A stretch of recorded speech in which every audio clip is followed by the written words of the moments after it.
नमस्कार दोस्तों, मैं आराध्या पांडे, आप सभी का मेरे चैनल पर स्वागत है।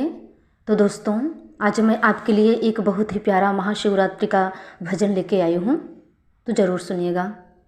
धन्यवाद।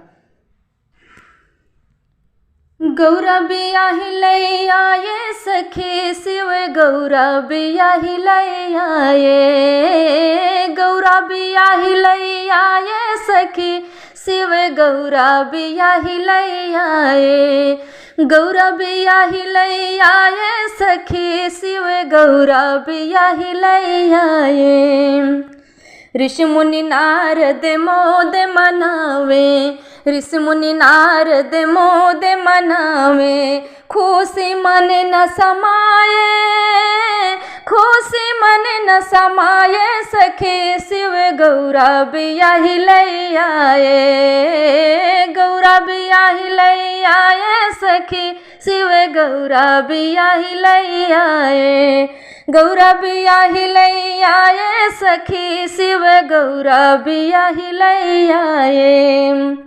बाजत ढोल नगाड़े मृदंगा, बाजत ढोल नगाड़े मृदंगा, नाचत सुर रह गाए, नाचत सुर रह गाए सखी शिव, गौरा बियाही लई आए, गौरा बियाही लई आए सखी शिव, गौरा बियाही लई आए, गौरा बियाही लई आए सखी शिव, गौरा बियाही लई आए।